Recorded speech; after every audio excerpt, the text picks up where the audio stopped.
All right, hi class. So we're studying AP Calculus AB exam 2011 and 2013. All the answers is given to you, so you can just go over them and try to make sense of them, try to understand it. The first time you go over the question, you never see in this context, so like you may have no idea, but you go through a few, you find out they are quite similar. Okay, so we already did question one last time. So let's quickly look at question two. So this is called giving a question in a numeric sense, right? They give you a table. This is what you do in the laboratory. You get this reading, and then you read carefully. What do they measure? They measure the particular temperature, like temperature at particular time. Um, they ask you to approximate the rate of change, which means finding the slope 3.5. Why they pick 3.5? Because 3.5 is right between 2 and 5. So you just find the slope of change within from between these two numbers. So 52 minus 60, change of y over change of x, that's the rate of change.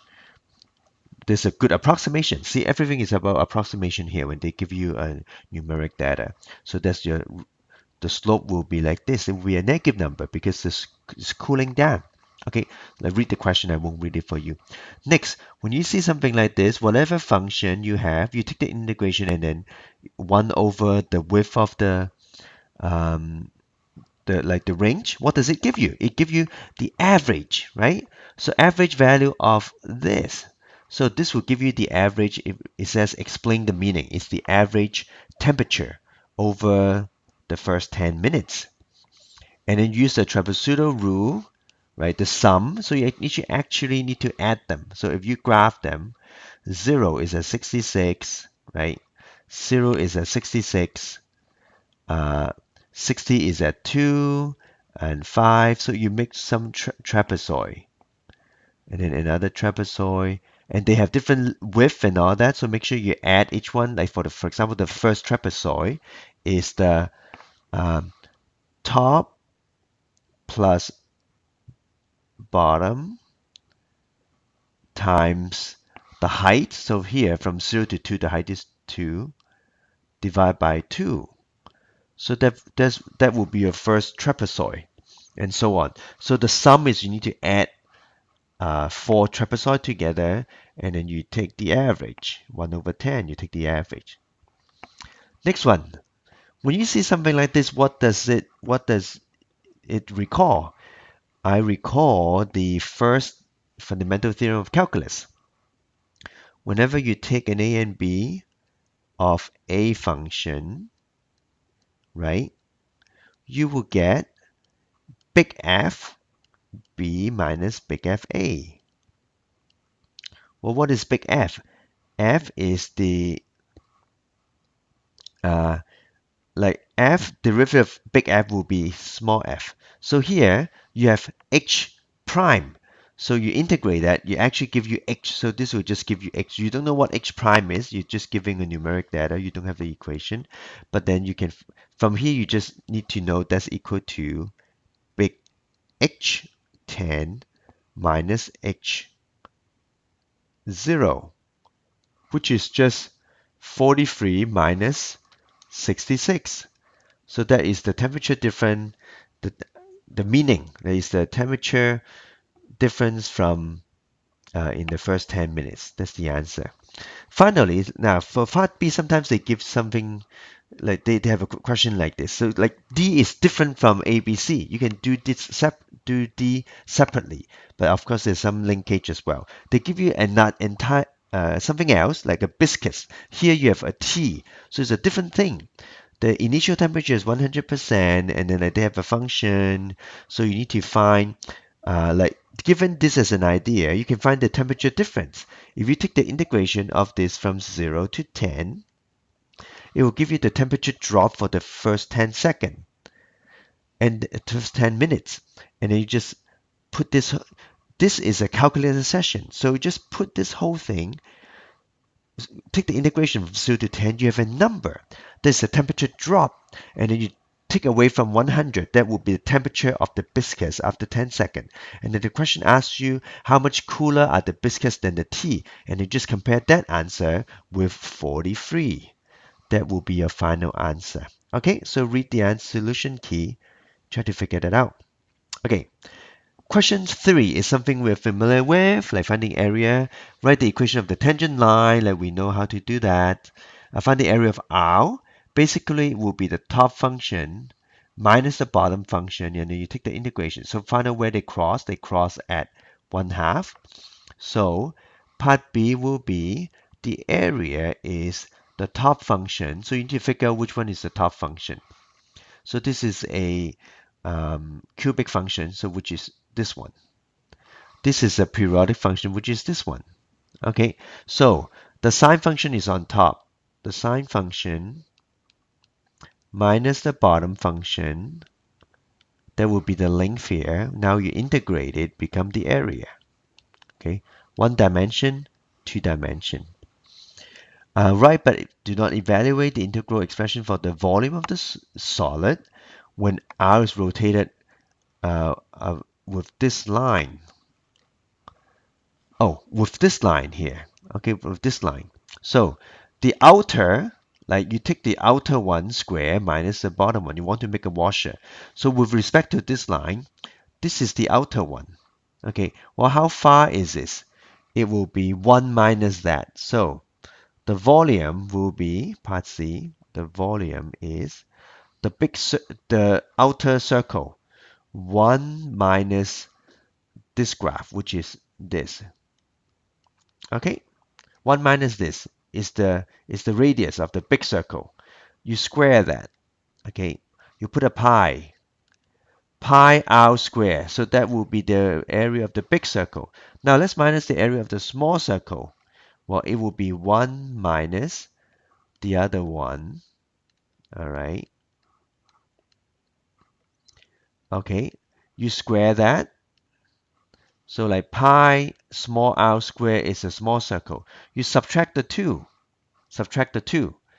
And then you take the integral, right, from 0 to half, and then dx. That will give you the volume. It says write but do not evaluate. Okay, so the answers are all here. See, it's all here. The answers are all there. Okay, question 4. They give you a graphic question, and then you want to interpret it. What is the root, and what is it given? Let function f is defined by this. This is graph of f. And then you have another function, which is the integral of that. Okay, so, and then like, what does it mean if you take the integration like here? Okay, you work with this equation.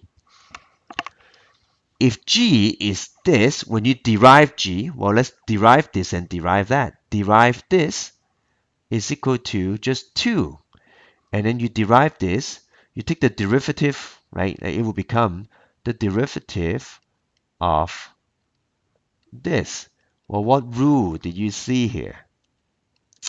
Yes, you see the second fundamental theorem of calculus. This whole thing just become f of x. So g prime x is 2 plus f of x. So if you go here we go. G prime is 2 plus f of x. And then you can evaluate at -3 because f of -3, you look at the graph, f of -3 is 0. This is the graph of f, right? So be very clear what you're dealing with. Are you given f prime, integrate of f, like what are the relationship? And then like you just, when it's clear, right? And then you just follow the form, like just follow the rule, the calculus, and then you can get the answer. Okay, and so on. You can read this question and see. Okay, this solution here, try to figure out how does it work. Question number 5 looks like is right, like another question with derivative, asks you to find the second derivative, so you just derive it one more time. It asks you to find the tangent line. That's something we should be able to do because this will give you the slope, and then you need to find out the point. and so on, like particular solution, initial condition, so you need to integrate it. So this is a form that you are able to integrate, and then you can find the solution. Okay, so if you look at this is actually what is that? It is actually um, your dy dx equal to ky form is actually just like that. Okay, because you can separate into two terms. The second one is just a number. You can just derive it. So if you derive it, or you can just do separation of variable, you expect something in like there will be a exponential equation, which it does, right? So try it, figure it out, right? And then it's a question on differential equation. Finally, question number 6 is a algebraic question. A function define piecewise function, and then you find the derivative separately, right? Find the derivative separately, evaluate the solution there, find the average value, which means you need to integrate it again. Okay, so just a bunch of questions. Okay, so this is 2011. Okay, that's not too bad. Looks like 2011 you can handle it. How about 2013? 2013. Okay, so let's look at the question. So they are number one, um, like a question that you need to solve, like given an equation, they ask you a question about the rate, you need to interpret it, um, grapho arriving at the grapho processing plate. Okay, so like what does this measure? Oh, it measures the rate. So G is measure the rate. And the integration of G will measure what? Will measure the amount. Okay, that's part B, the total amount. So if G measured the rate of the graph will arrive, the integration of G will give you the amount of graph will arrive, which is part B. So part B need to find the integration. And so on. You need to do some initial condition and all that to find out the equation. So read the solution, try to figure that out. Number 2 is a question about like velocity and all that, and you need to do some derivative. You need to do some antiderivative, find out the position function, like given the initial condition, you need to derive it. This question, if you have a calculator, then you can put it in a calculator, then you don't need to derive it by hand. So see, you just write it and you can just write the answer because you assume you have a graphic calculator. Question number 3, hey, similar to what we see in 2011, give you a numeric values. Question presented in a numeric value form. You approximate something, right? You find the slope. Hey, exactly the same, like exactly what we have seen before. You find the average, like find the slope between 3 and 4. You find the derivative at 3.5, and so on. You integrate it. What does that mean? It could be the second derivative, first derivative. This is the average. So 2013 is very similar to 2011. Question number 4, given a graph, and then you use it to answer a few questions.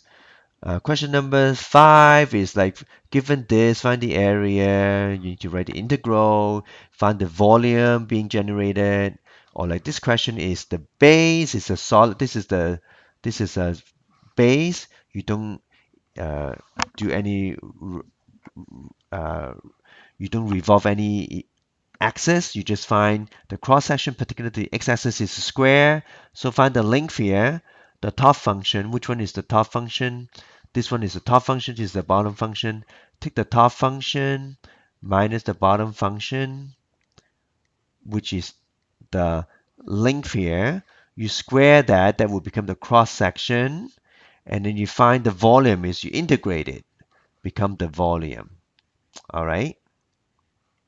So again, degree 1, degree 2, degree 3. Okay, question number 6 is a differential equation, looks like. All right, and then you try to solve it, separating the variable.